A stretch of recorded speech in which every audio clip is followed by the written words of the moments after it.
Buenas tardes, yo soy María José Liberato, muchas gracias por estar hoy acompañándonos, y muchas gracias particularmente a Sepia por darnos este espacio y por abrir un poco más la conversación y la información respecto de techos verdes en áreas urbanas.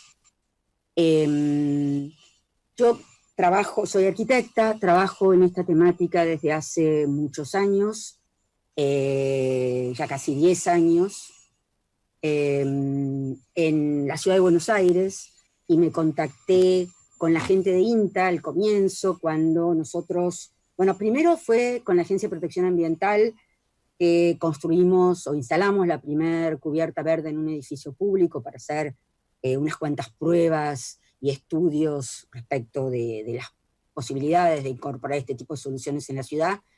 Y después tuve la oportunidad de trabajar para la Facultad de Derecho para la instalación de un techo verde en su edificio, acá también en la Ciudad de Buenos Aires, y ahí nos contactamos con la gente de INTA, con el Instituto de Floricultura, y desde esa época ya venimos trabajando juntos.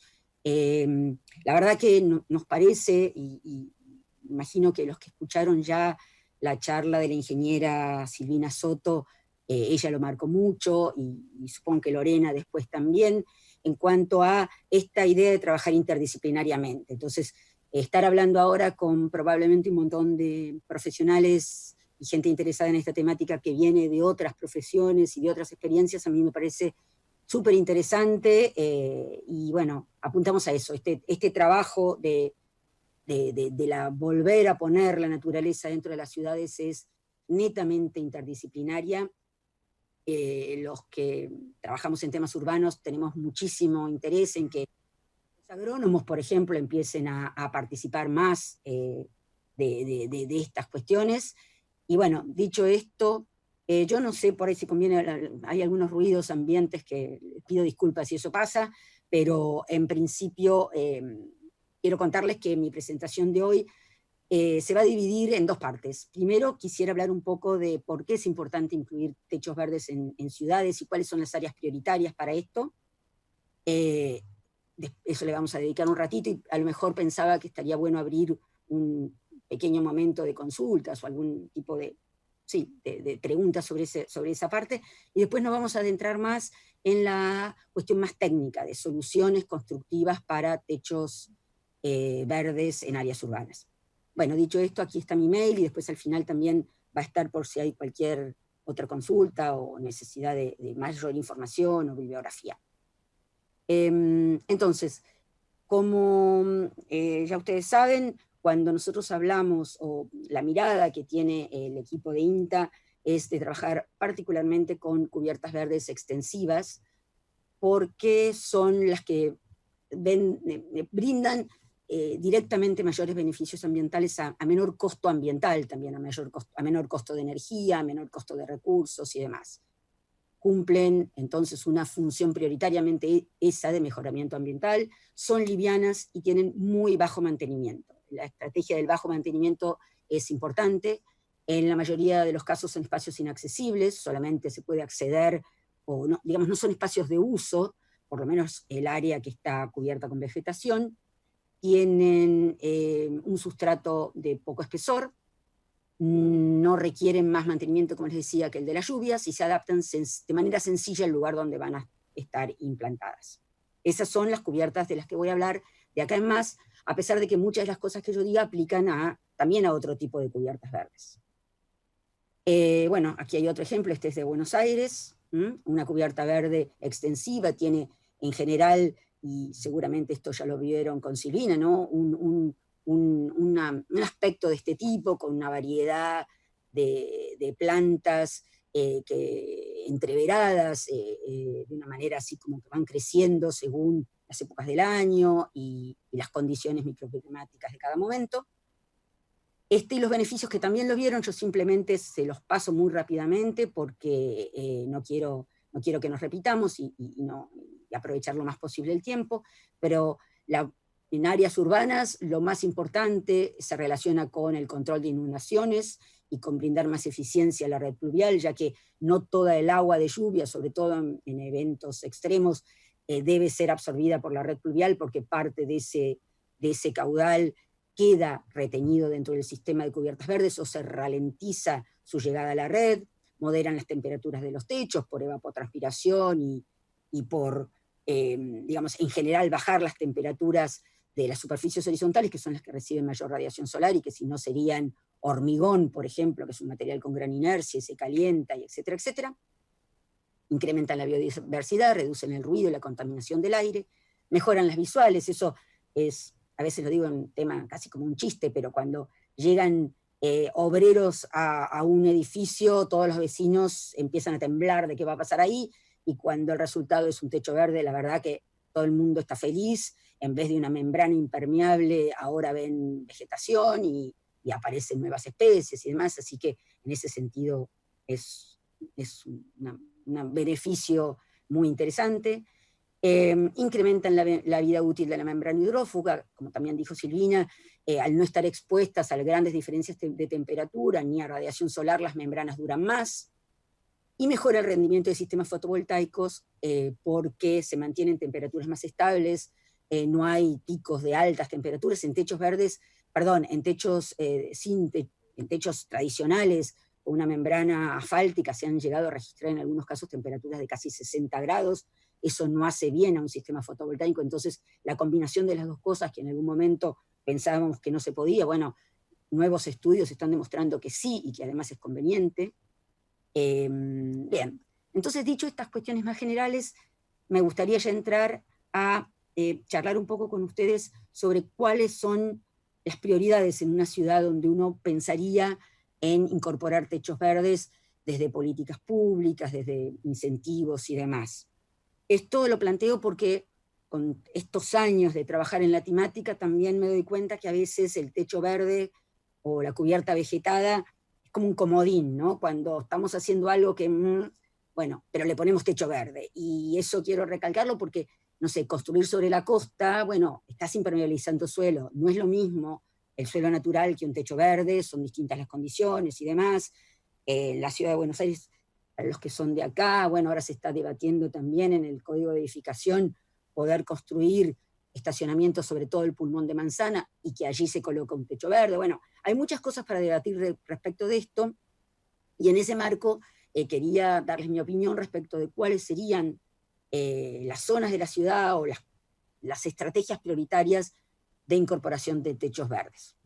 La primera, que la mencionó también la ingeniera Soto en su presentación, es, bueno, veamos cuáles son las zonas de riesgo hídrico e incentivemos que dentro de esas cuencas y dentro de la costa, donde haya zonas que por cuestiones sobre todo pluviales tengan riesgo de inundación, fomentemos que allí se construyan techos verdes para justamente mitigar el riesgo. La segunda estrategia que a mí me parece importante es buscar todos estos edificios de baja altura que se construyen en las ciudades, pensemos en supermercados, en establecimientos industriales, en algunos casos, que impermeabilizan mucho suelo y que tienen baja altura y que tienen techo plano. La baja altura también es una ventaja porque las condiciones microclimáticas de esos espacios son menos adversas que a lo mejor en un piso 10. Entonces, ya que ahí tenemos mucha impermeabilización de suelo, bueno, pues propongamos o incentivemos que se construyan o se instalen techos verdes. Esta es la planta industrial de Ford Motors en Michigan, en Estados Unidos, que ya tiene casi 20 años, y que en su momento fue el techo verde más grande del mundo. Acá hay otra imagen del mismo, ¿no? Ven que son techos verdes de bajo mantenimiento. Aquí casi no hay que hacer nada, se mantienen solos. Aquí hay algunas imágenes de, por ejemplo, ejemplos que en la ciudad de Buenos Aires podrían empezar a incorporar techos verdes. Fíjense que ganamos enormes superficies con verde, con una estrategia muy pensada para este tipo de edificios.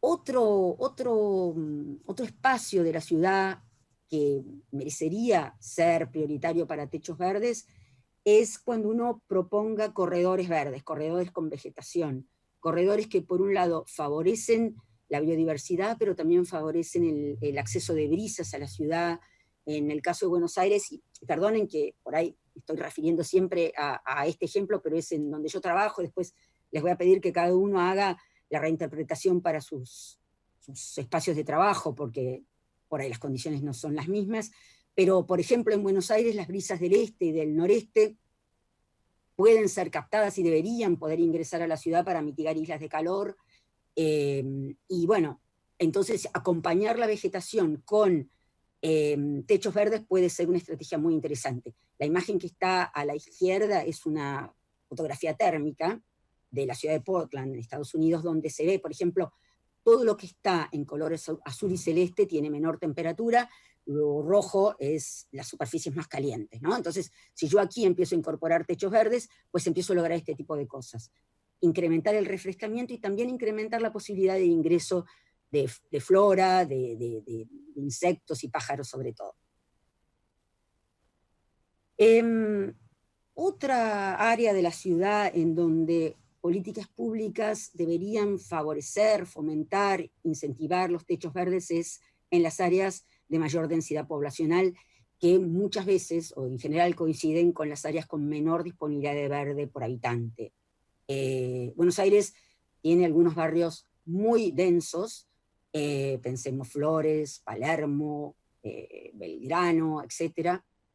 Y en estas áreas hay, por ejemplo, y aquí vuelvo a los famosos pulmones de manzana, hay muchos pulmones de manzana que ya están construidos, que ya tienen impermeabilizado su primer piso, que tienen algún tipo de elemento que limita el acceso al nivel 0,0, al suelo natural. Bueno, estos espacios deberían promoverse la incorporación de techos verdes. Yo aquí te voy a dar esta última partecita y después por ahí me gustaría ver si tienen alguna consulta o algún comentario sobre estos temas para después ya pasar a la otra parte de esta charla, pero quería terminar con estos comentarios respecto de cuando ustedes planteen incorporar techos verdes en áreas urbanas, piensen que las condiciones ambientales y microclimáticas de ese lugar van a ser específicas y hay que tenerlas en cuenta, y que van a influir tanto en el sistema que yo voy a poder utilizar como sobre todo en el tipo de vegetación que voy a poder incorporar en ese lugar. Para esto les muestro rápidamente el ejemplo de la Facultad de Derecho. Era un espacio que era un patio, un claustro interior, al que daban algunas ventanas, con lo cual había un montón de beneficios de poner un techo verde acá, porque se iba a mejorar muchísimo las visuales, bueno, todos los otros beneficios que ya vimos. Pero este espacio tiene características particulares, no es lo mismo, no responde a las mismas condiciones climatológicas que tiene la ciudad de Buenos Aires cuando la medimos en el predio de agronomía, en el observatorio, ¿no? Entonces, estas cuestiones hay que tenerlas en cuenta. En este caso particular, hicimos un estudio de las condiciones de asoleamiento, ya que había dos frentes hacia el norte y hacia el este, ¿no? Esto está orientado hacia el noroeste, no sé si vieron en el plano anterior. Bueno, hay zonas en las que en el invierno, por ejemplo, no va a recibir nunca radiación solar el espacio. Entonces, ¿qué especies vegetales vamos a poder implantar ahí para que crezcan y se mantengan de manera natural, ¿no? Lo mismo pasa en el verano, por ahí hay espacios, y sobre todo, por ahí no en nuestro caso, pero puede haber techos sobre los cuales los niveles de radiación solar sean muy intensos. Bueno, pensarlo ad hoc. Esta fue la solución que encontramos en el caso de la Facultad de Derecho. Entonces, plantas que puedan crecer a la sombra, donde haya sombra, plantas que tengan mayor resistencia a las altas temperaturas y a la radiación solar, donde sea esa la circunstancia. La otra cuestión tiene que ver con el viento. En espacios urbanos las condiciones de viento suelen ser complejas y según el proyecto en el que estén trabajando, hay que tener mucho cuidado porque las condiciones pueden ser muy adversas. Por ejemplo, aquí les puse un ejemplo o una simulación de velocidad de viento. Si nosotros tuviéramos que instalar un techo verde en ese espacio entre los dos edificios, bueno, vamos a tener condiciones de viento bastante extremas, entonces habrá que ver cómo es el sustrato, qué tipo de protecciones le tengo que incorporar y demás para que la vegetación que yo proponga y el sustrato que yo proponga colocar ahí funcione.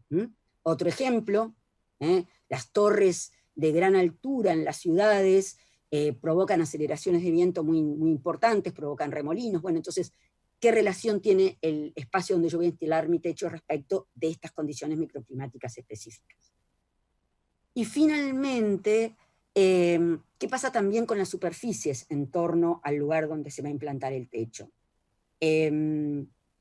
A veces estamos rodeados de superficies muy reflejantes y las condiciones en donde vamos a pretender que crezca vegetación van a ser peores que las del desierto del Sahara, prácticamente en términos de niveles de radiación solar reflejada, ¿sí? Y difusa en algunos casos. Entonces, esto también hay que pensarlo para preverlo y en todo caso a lo mejor por ahí ni siquiera es el techo verde la mejor solución para ese caso. A ver ahora. Bueno, entonces para terminar les mostraba esta imagen que no es demasiado urbana el ejemplo, pero a mí me gustaba por esta cuestión de pensar los techos como algo muy cambiante, algo que en el verano a lo mejor se ve así y en el invierno se ve así, ¿no? Como pensar desde una mirada flexible, integrada al entorno en donde está. Sí, entonces, no sé, Martín, ¿cómo te parece manejarlo? Si yo tengo que mirar el chat o si vos me decís, si alguien tiene algún comentario o alguna pregunta sobre estas cuestiones más de áreas prioritarias, de criterios para seleccionar dónde incorporar techos verdes en ciudades, yo estoy disponible. Y si no, seguimos con la segunda parte para que no se haga tan tarde y poderlos liberar. No hay preguntas por ahora, me dice Martín. Bueno, fenómeno. Entonces, seguimos con cuáles son los sistemas de construcción o los sistemas que contamos para instalar techos verdes. La primera es esta imagen que es bastante conocida respecto de las capas que integran un sistema de techos verdes o cubiertas verdes. De abajo para arriba, primero tenemos una membrana impermeable, que es la que impide el paso de la humedad hacia el interior de la estructura del edificio. Después hay una barrera antirraíces, que muchas veces es la misma superficie que la membrana impermeable. Lo sigue un sistema de drenaje, que es el que permite que el agua de lluvia o de riego artificial, en los casos en que eso exista, que no sería el sistema con el que yo estoy hablando ahora, pero bueno, que el agua de lluvia pueda drenar hacia los sistemas pluviales. Una capa de filtración o de contención para que el sustrato que va a ir por encima del drenante no colapse hacia abajo, no se infiltre y tapone la capa de un sustrato, y finalmente la vegetación. Estas son las capas que en algunos sistemas están integradas unas con las otras, en otras son capas separadas, pero fundamentalmente todo techo verde tiene estos elementos en su composición. Ahora lo vamos a ir pasando rápidamente uno a uno, como para que los vean. Cuando uno instala un techo verde, sobre todo si estamos trabajando con un edificio existente, lo primero que se recomienda hacer es una limpieza general de la superficie, inclusive poder retirar cañerías o cualquier otro elemento que pudiera obstruir la superficie horizontal siempre que sea posible. Siempre vamos a trabajar considerando pendientes, ubicación de pluviales y demás, como si fuera un techo tradicional, porque recuerden que esto va a seguir siendo un techo tradicional por debajo del techo verde, que tiene que poder drenar y llegar a la red pluvial, ¿sí? Lo vamos a ver un poquito más después. Pero bueno, fundamental tener bien limpia la superficie, también en un edificio, en una losa nueva, que la superficie esté libre de piedras o de cualquier obstáculo que además pueda llegar a perforar la membrana impermeable que después se va a colocar por encima. Y en algunos casos, también dependiendo de la membrana que usen, yo recomendaría colocar primero un manto geotextil sobre la membrana impermeable que ya existía en el edificio en el caso de un edificio existente, o sobre la losa en el caso que no lo hubiera. Ahora después, si puedo, les voy a mostrar algunos materiales en vivo y en directo, que por eso los muestro con la camarita, no sé si va a servir para algo, y si no al final los vemos más en detalle. Pero es muy importante que la membrana impermeable esté bien protegida de la superficie inferior y de todo lo que voy a colocar encima, para garantizar su impermeabilidad, para garantizar que no se perfore con nada. Piensen que una vez que yo ya tengo instalada mi membrana impermeable y todo el sistema de techos verdes por encima, cualquier inconveniente va a ser complejo, tener que retirar todas las instalaciones. Ahora después les voy a mostrar unas fotos que son unos dolores de cabeza bastante interesantes. Bueno, entonces, recomendación, colocar un geotextil. A veces la membrana impermeable viene con un geotextil incorporado por abajo, entonces en ese caso no haría falta. Luego coloco la membrana impermeable. Otra recomendación que yo les haría es, si están trabajando con un edificio existente, siempre hagan una membrana nueva, aun si hubiera ya membrana en ese edificio. La recomendación va a cuenta de que puede haber riesgos posteriores. Además, después a mí ya uno aprende, ¿no? Es cualquier problema de humedad que haya en el techo, aunque sea en la otra punta del edificio y no tenga nada que ver con la cubierta verde, probablemente va a ser culpa de la terraza verde. Así que es muy importante contar y poder verificar antes de comenzar la instalación con una capacidad hidrófuga del lugar donde se va a colocar el techo validada con pruebas hidráulicas y demás.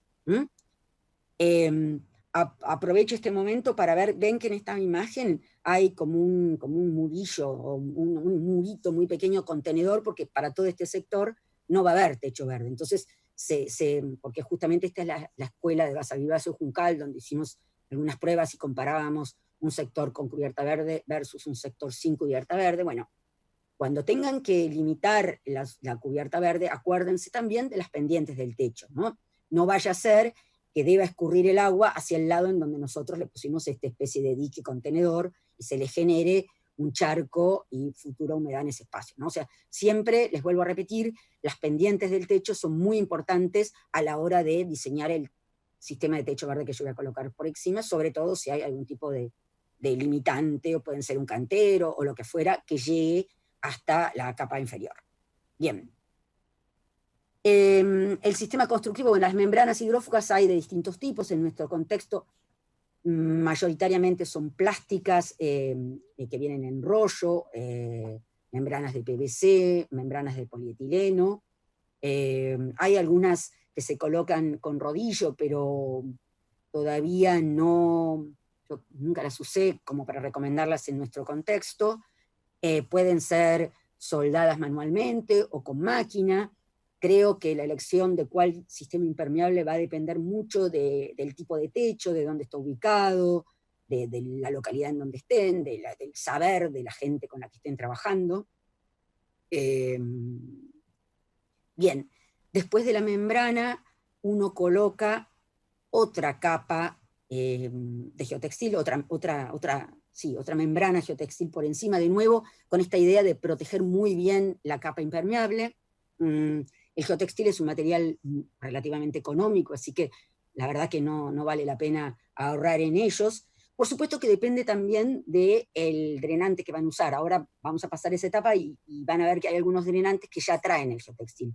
Pero si lo que ustedes utilizaran es, por ejemplo, un material pétreo, como en este caso que usamos en derecho LECA, sí deben sí o sí colocar un geotextil por debajo, porque si no la LECA luego con el peso puede de nuevo, por rozamiento o por punzamiento, perforar la membrana.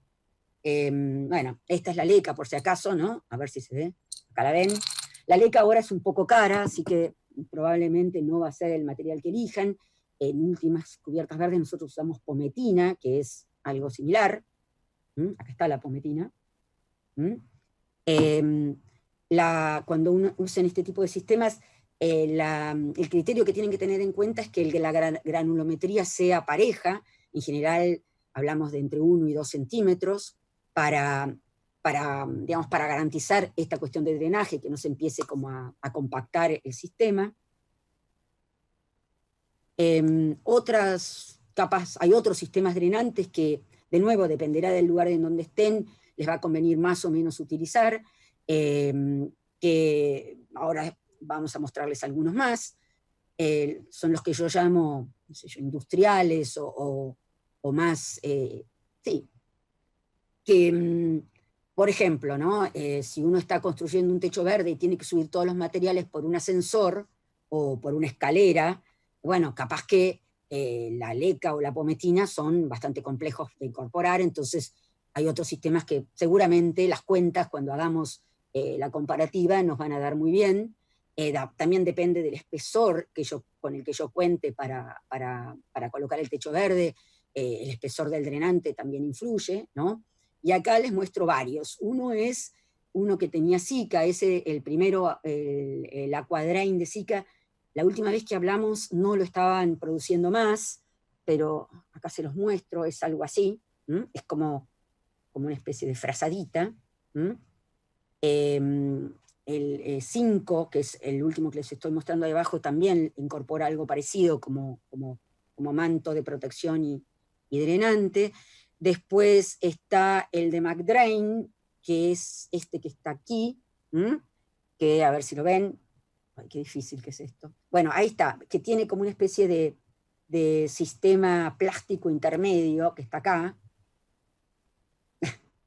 Qué complicado que es esto. Bueno, pero que lo que les quería mostrar en este caso es que ya viene con geotextil, ¿ven? Entonces yo compro este material y ya no necesito la capa de geotextil inferior. Este es de muy poco espesor, entonces en algunos casos sirve. El que está más abajo es una placa termodrenante que hace el grupo Estisol, que ellos trabajan particularmente con poliestireno expandido, entonces esa no la tengo acá para mostrárselas, pero combina aislamiento térmico con drenante y un cierto nivel de retención de agua de lluvia en estos paneles. Y el último es el de que llamamos comúnmente de hueveritas, que para sistemas extensivos, les estoy mostrando el ejemplo de 5, que es este que está acá, ¿ven? Que tienen un agujerito, que está acá, que se coloca así, ¿no? Para que infiltre el agua de lluvia, se coloca, digamos, los agujeritos hacia arriba, y este sistema permite bastante acumulación de agua de lluvia dentro de esas hueveritas, o sea, tiene una mayor retención de agua de lluvia gracias a esa capacidad.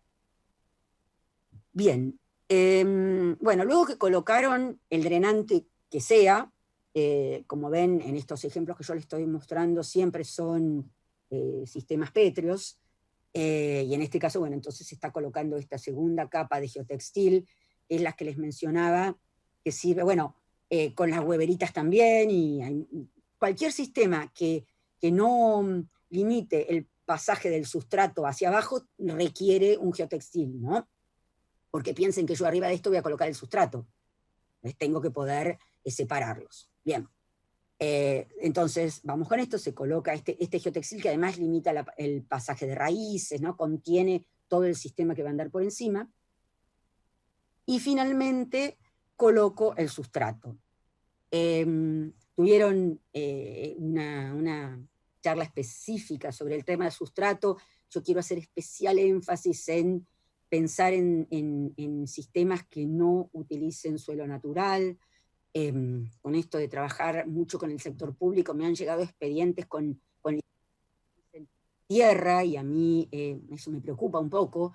La verdad que no es la idea retirar la capa orgánica del área metropolitana de Buenos Aires para ponerla en techos en la ciudad, que además no funcionan, como también les comentó Silvina en su charla, ¿no? Al final les voy a mostrar lo que estoy haciendo yo ahora, y van a ver cómo la verdad que invertir en un buen sustrato es súper importante, y después a la larga trae muchísimos beneficios en términos de mucho menor mantenimiento.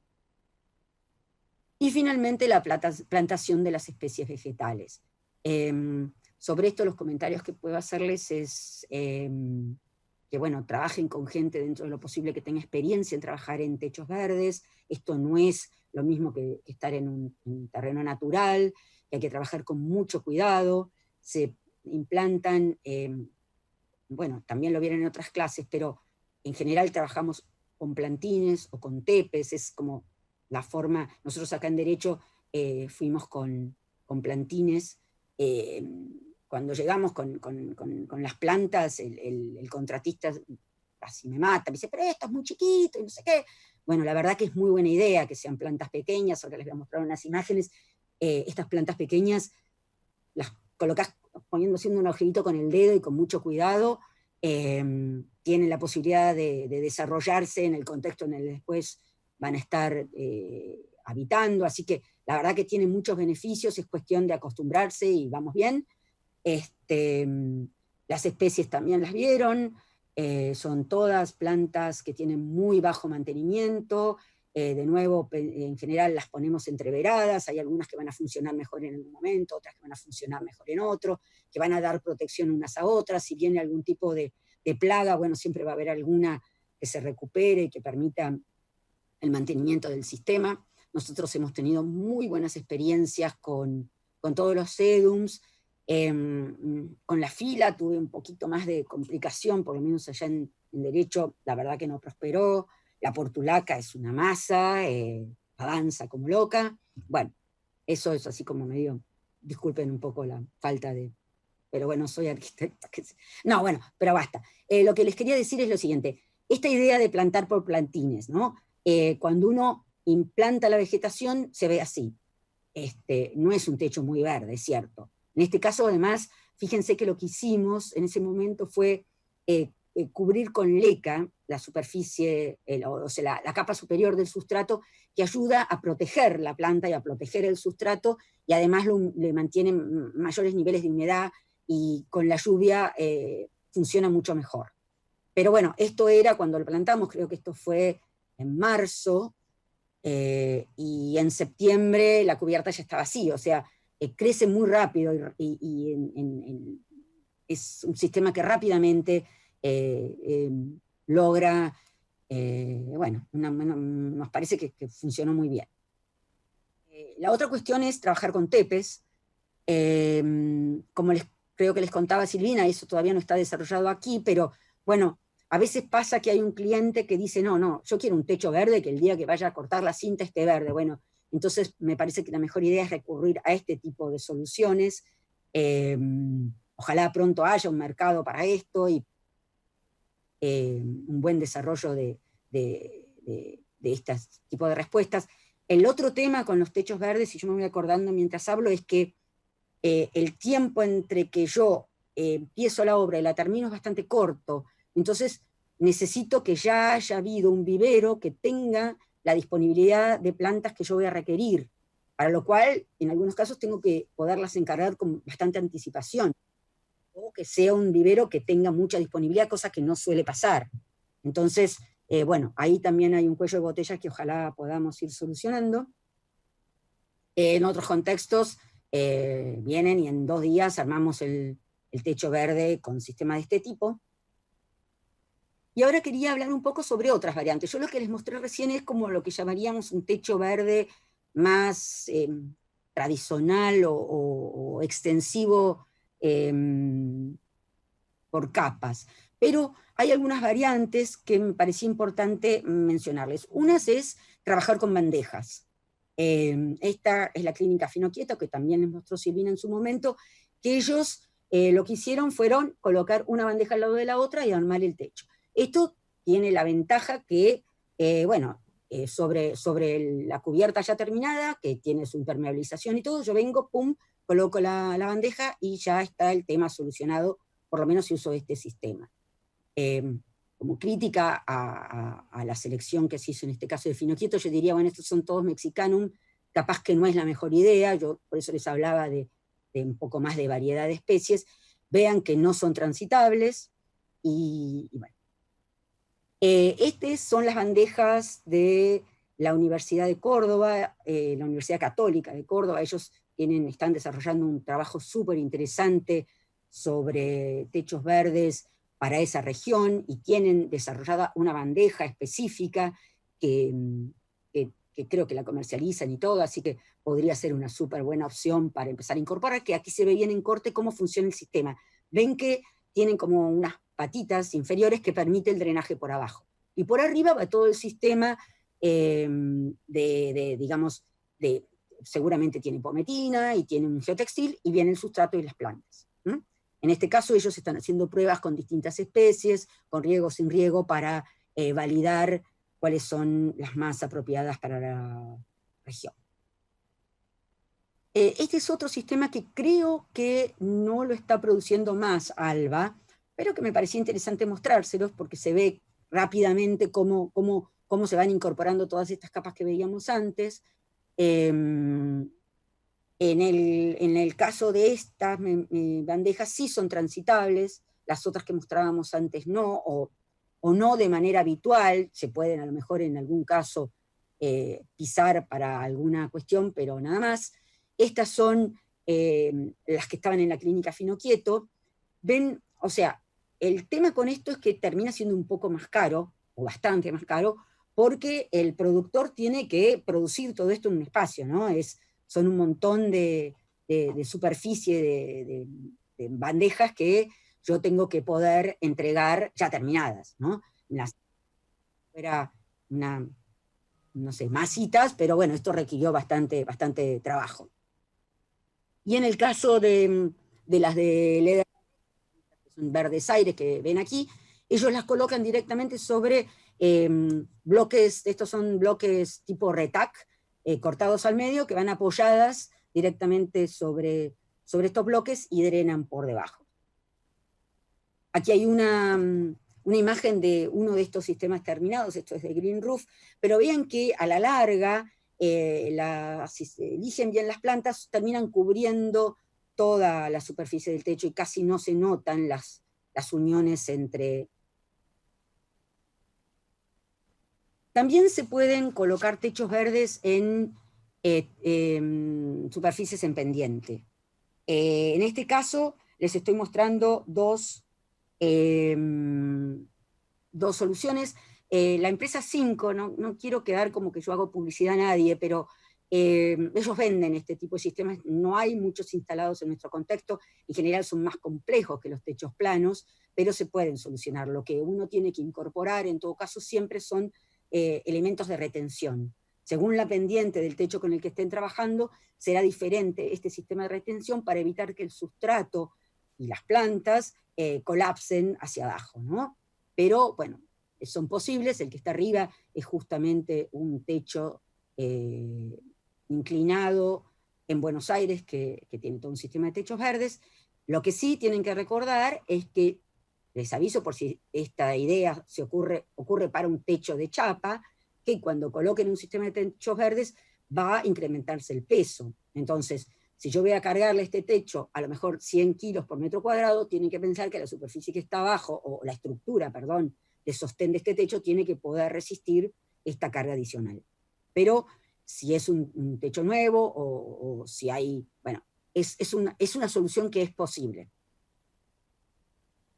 Bueno, entonces ahora quería pasarle algunas recomendaciones que me parece interesante compartir. La primera es respecto del sistema de los desagües. ¿Se acuerdan que insistí con que el desagüe tiene que seguir estando, que el desagüe es importante, y esto se puede solucionar de distintas maneras? El ejemplo que yo les muestro ahí en corte es el techo existente de la escuela de Basa Vivacio Juncal, en donde necesitamos incorporar un nuevo drenante y, digamos, protecciones laterales para proteger la boca de pluvial. Entonces, a ver qué les puedo mostrar aquí. Lo que nosotros hicimos es, bueno, aquí en esta imagen, yo creo que ustedes ven mi flecha, se ve lo que está bajo blanco es la membrana impermeable. En este caso era una membrana de PVC, soldada, etcétera, etcétera. Después se ve el geotextil, que es esto gris. Después se ve la leca, que es el drenante.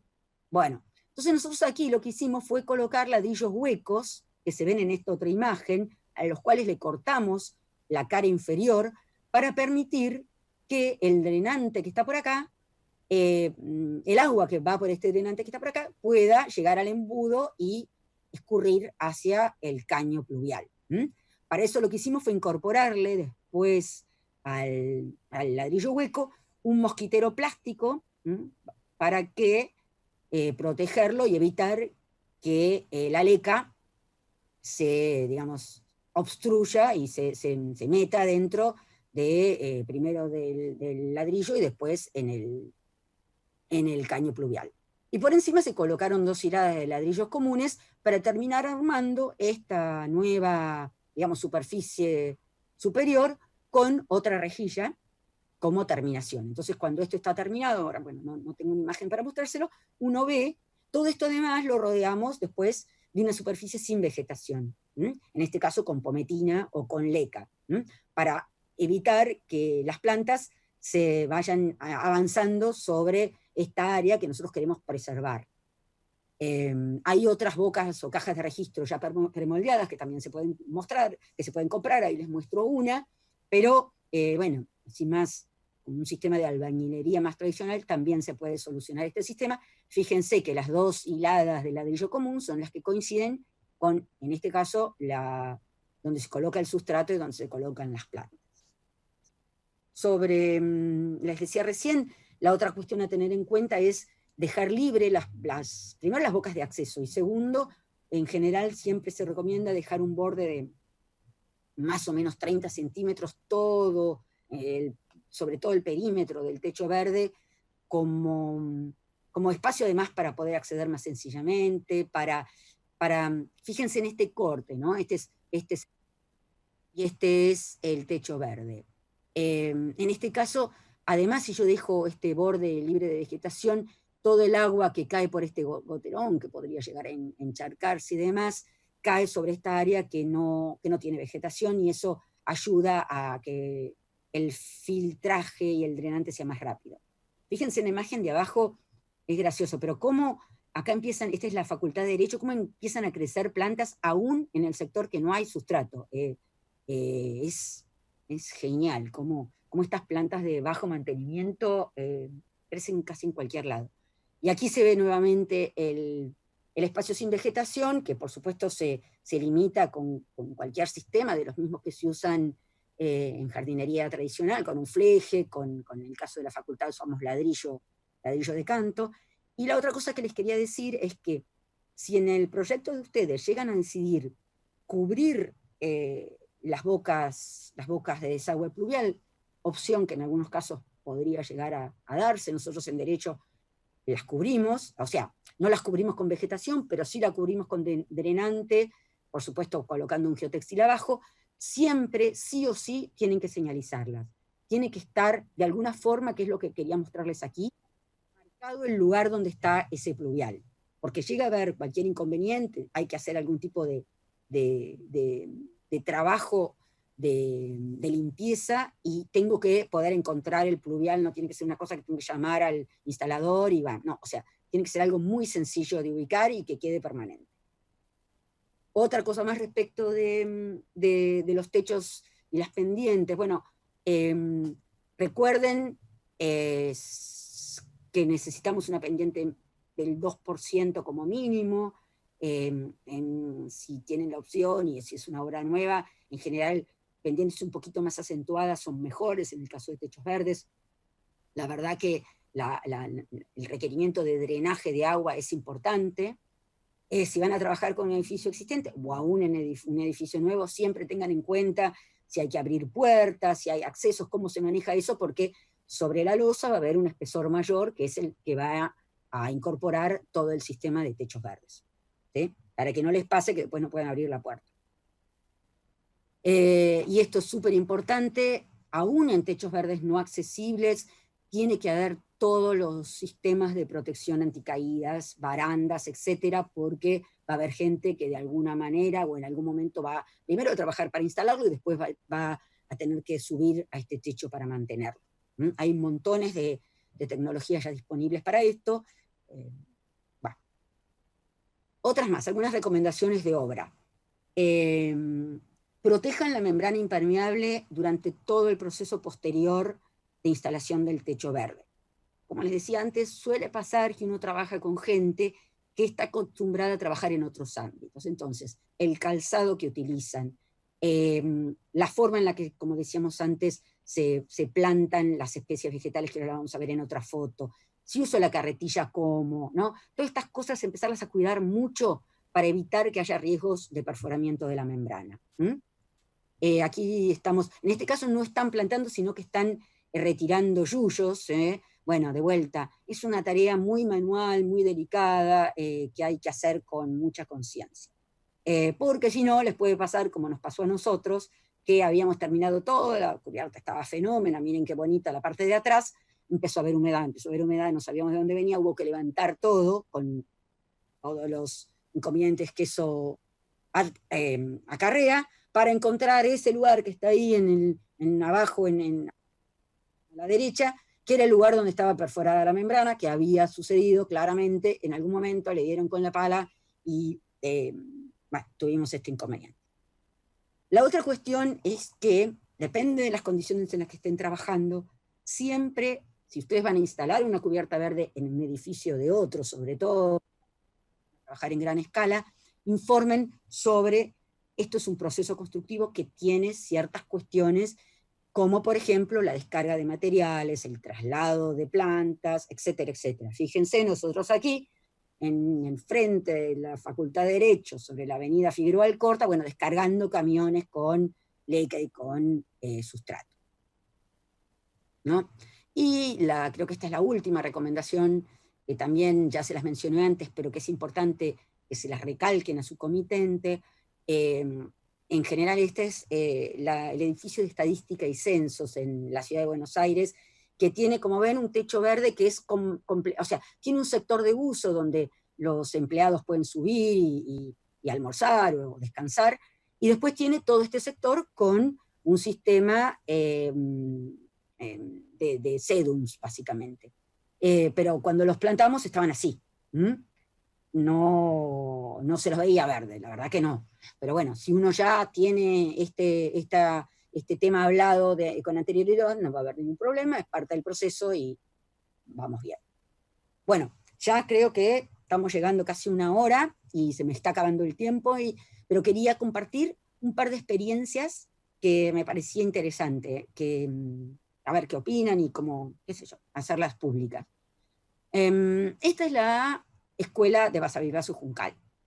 Nosotros, como les comentamos, y creo que los que estuvieron en la charla de Silvina vieron, hicimos mediciones de temperatura y también estuvimos viendo cómo era el comportamiento con riego y sin riego. O sea, teníamos que medir con riego y sin riego. Entonces, este sector que está más hacia adelante recibió riego por muchos meses. Esto es diciembre del 2011, ¿no? Tuvimos un par de inconvenientes. Por lo pronto, lo que ha implantado acá es grama baiana, o sea, no es una especie como las que nosotros estamos recomendando para un techo sustentable. Eso quiero aclararlo de entrada. Esta cubierta verde no es una cubierta verde sustentable, extensiva, sino que es algo intermedio, porque aquí se pretendía que los chicos subieran a la terraza, pudieran aprovechar este espacio. No es un lugar de juego, pero sí es un lugar que se pensó como un espacio educativo, ¿no?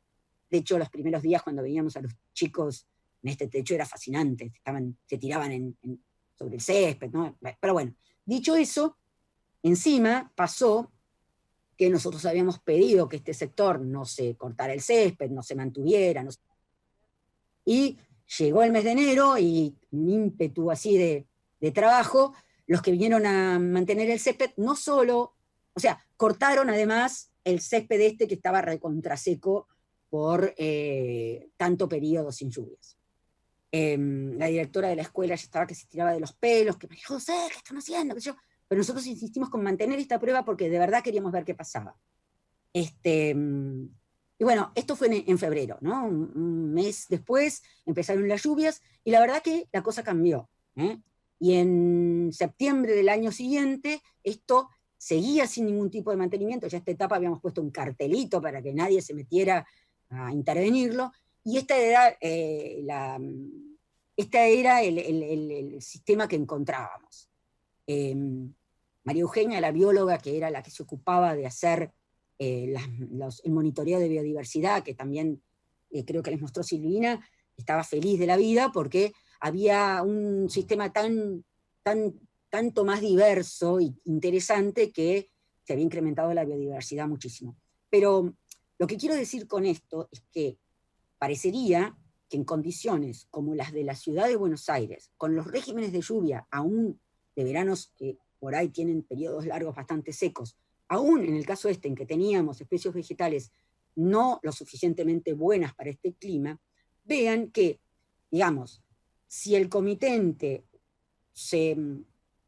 le parece posible tener periodos en que los colores, por eso les mostraba esa imagen antes de la casa en San Francisco, ¿no? Si hay la posibilidad de que las cosas vayan cambiando, de que se adapten a las épocas del año y a las condiciones climáticas, bueno, vamos a tener siempre un techo verde, va a terminar en nuestro clima, va a haber siempre una recuperación y vamos a contar con una cobertura vegetal. La otra, y esta es la última para ya ir terminando, estoy haciendo ahora unas mediciones en cubetas, cubetas que tienen 40 por 40, es un trabajo que empezamos en junio del año pasado con alumnos míos de la carrera de arquitectura de la Universidad de Itela, donde la propuesta inicial era medir la capacidad de retención de agua de lluvia utilizando distintos drenantes de los disponibles en el mercado o los más usados en nuestro contexto. Entonces, este proyecto que lo empezaron los alumnos, ahora lo continúo yo y ya ahora estoy en la etapa de empezar a redactar las conclusiones, pero quería mostrarles las primeras cosas que fuimos viendo. Estas son las fotos de ya hace casi, diría, un año. Pueden ver la cobertura vegetal y pueden ver que la que se llama cubeta 1 está el sistema drenante Espometina, la cubeta 2 tiene McDrain, que es este que vimos ahora, se las voy a volver a mostrar en la próxima foto, la tercera tiene el Flora Drain, las hueveras, y la cuarta está vacía, ¿no? Porque yo lo que quería hacer era validar y comprobar la cantidad de agua que retenían cada uno de las cubetas, y compararla con una sin nada. Bueno, ahí tienen una medición X, ¿no? Donde se ve cómo los tres sistemas retienen agua de lluvia, bastante. En principio, por lo que ven ahí, y creo que en la próxima imagen se ve más, la cubeta con el sistema McDrain, que es este muy finito, es el que retiene menos agua de lluvia, y el que retiene más es la que tiene las hueveritas, y la Pometina está en un lugar intermedio. También podríamos empezar a hacer algún estudio sobre la calidad o nivel de lixiviado que permite cada uno de estos sistemas, que ven que hay una cierta diferencia en cuanto a la transparencia del agua que llega al sistema pluvial. Y la última imagen, que me parecía también interesante, y yo sé que Silvina está trabajando en esto en su propia casa, en el techo que instaló en una reforma que hizo, es cómo crece la vegetación, ¿no? Cómo van prosperando distintas especies. Inicialmente no fue muy científico cómo se plantaron las distintas variedades, eso tengo que reconocerlo, lo hicieron los chicos y yo me olvidé de darle más en ese sentido, pero sí había distintas variedades, y fíjense cómo se fueron desarrollando distinto y cómo claramente la cubierta con las hueveritas que tiene mayor retención de agua de lluvia, permite mayor crecimiento de la vegetación, tiene más fuelle respecto de las otras. Aunque todas tienen una buena cobertura, esta foto la saqué ayer, o sea, ya tiene 16 meses, como dice ahí, el sustrato son 4 centímetros, no hay más de 4 centímetros de sustrato para todo este sistema. Yo les aseguro que desde junio del año pasado hasta ahora no les hice absolutamente nada, no les agregué nada, no les puse ningún fertilizante, no les puse nada. Simplemente alguna vez cuando veía que había una hoja de plátano demasiado grande, la retiraba y nada más. Esto está en Villa Crespo, en un segundo piso, al sol, pero bueno, en unas condiciones no tan extremas. Y bueno, nada, falta terminar de desarrollarlo, vamos a tratar de escribir un informe sobre esto y después lo compartiremos, pero me parece importante contarles que esto es más o menos lo que va pasando. Y la última cosa, que también la dijo Silvina, en los 16 meses jamás tuve que sacar un yuyo, bueno, o alguna maleza o alguna planta que no fuera de las que estuvieron implantadas. Nada, o sea, jamás creció nada más, ni un solo trébol en los 16 meses. Este es un sustrato que en su momento nos proveyó la gente de Cinco, es un sustrato altamente inorgánico, es un sustrato que probablemente sea bastante más caro que usar tierra negra, pero bueno, están viendo los resultados. Y miren que alrededor está lleno de plantas, porque es una terraza con mucha vegetación y no hubo ninguna especie invasiva. Finalmente, estas recomendaciones que por ahí están bastante pensadas a edificios públicos, que es mi área de mayor trabajo, pero que creo que sirven para todos, ¿no? En un edificio público o en un edificio en el que ustedes sepan que, más allá del ímpetu inicial, probablemente después la cubierta verde pase un poco al olvido. Recuerden que siempre está en el último piso, bueno, qué sé yo. Diseñela de manera en que se pueda comportar lo más autosustentablemente posible. Siempre incorporen en todo el proceso, desde el inicio, a personal del edificio, ya sea de las áreas infraestructuras, mantenimiento, todos los que después van a estar en contacto con esta cubierta verde tienen que ser partícipes del diseño, de las soluciones, para que después sea algo que sea propio. Si pueden y si hay, no sé, estoy pensando en escuelas, en gente que trabaja en el área pública o en el área privada y tenga opciones de edificios, traten de elegir sectores de techos o edificios que ya requieran la reparación de su membrana o que tengan problemas de infiltración de agua de lluvia, porque entonces los costos bajan, porque como yo les recomendé que siempre se realice una membrana nueva, bueno, si ya la membrana era una necesidad, bueno, eso baja bastante los costos. Evalúen cómo se va a llegar al lugar, cómo, si hay que subir por escaleras, si hay que saltar de un techo a otro, bueno, todas esas condiciones que después van a, por un lado, limitar las posibilidades y por otro lado, ser un insumo a la hora de elegir, por ejemplo, qué drenante, como les decía al principio. Eviten el verano para instalar una cubierta verde.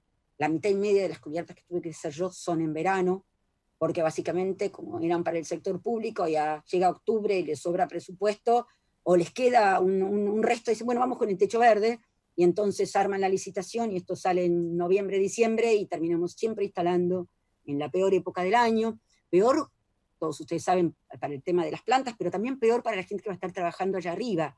Hacer la impermeabilización, andar soldando bajo el sol, requiere que uno interrumpa más veces, que haya más posibilidades de errores y demás. Capacitar al personal, como ya les decía, ¿no? Que sea gente que sepa en las condiciones en las que va a estar trabajando para minimizar riesgos y errores.